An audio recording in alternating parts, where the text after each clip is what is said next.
আসসালামু আলাইকুম ভিউয়ার্স। আসলে মার্কেটের এই পরিস্থিতিতে ভিডিও আপনারা অনেকে হয়তো বলবেন যে বন্ধ করেন, দেওয়ার কি দরকার। আমারও একই মতামত, কিন্তু অনেকেই বলেন যে আবার মার্কেট ভালো হলে দেন, খারাপ হলে দেন না, খারাপেও আমাদের দরকার। তো জাস্ট সেই জন্যই খুব সংক্ষিপ্ত আকারে একটু জাস্ট সাপোর্টটা আপনাদের কাছে একটু দেখাইতে চাই। দেখুন, আজকে মার্কেট কিন্তু 37 পয়েন্টের উপরে ক্লোজই হয়েছে মাইনাসে।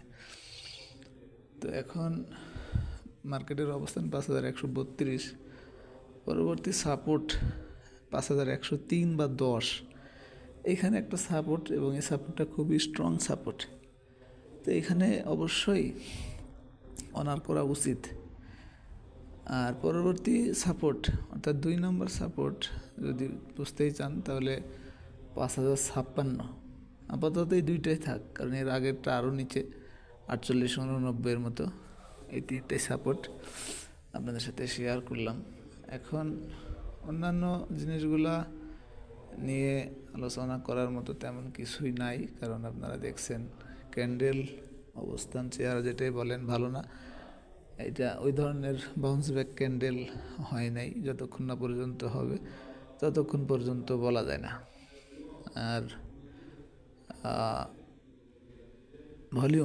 ভলিউম দিয়েও মেজারমেন্টের কিছু নাই। হিস্টোগ্রামের বার সেটাও কিন্তু দেখতেই পাচ্ছেন অনেক বড় হয়ে গেছে এবং গাঢ় লাল। আর দুইটা ইন্ডিকেটর, দুইটাই তো সেল সিগন্যাল। ম্যাকডি তো বাই সিগন্যাল আসেই নাই, সেল সিগন্যালের মধ্যেই আছে। মুভিং অ্যাভারেজ গত কয়েকদিন আগে একটু আসছিল, কিন্তু তারপরের দিনই আবার সেল সিগন্যালে এসে গেছে। মুভিং অ্যাভারেজের 14 দিনের ভ্যালু এখন 5194, কিন্তু মার্কেটের ভ্যালু 5132, মার্কেটের প্রাইস আর কি। তো এই হলো সার্বিক অবস্থা। এখন মার্কেট আলটিমেটলি আর কি, আমাদের মার্কেট যেটা আমরা আশা করি সেটা কবে হবে, কিভাবে হবে, কী করবেন, এটা আসলে কারোরই জানা নাই। সো আমরা শুধু টেকনিক্যাল অ্যানালাইসিসটা নিয়ে আপনাদের সাথে একটু শেয়ার করি, যেটা বর্তমান অবস্থা তো আলোচনার মধ্যে শুনলেনই। খাস করে সাপোর্টটা একটু দেখাই দিলাম। 3টে সাপোর্ট।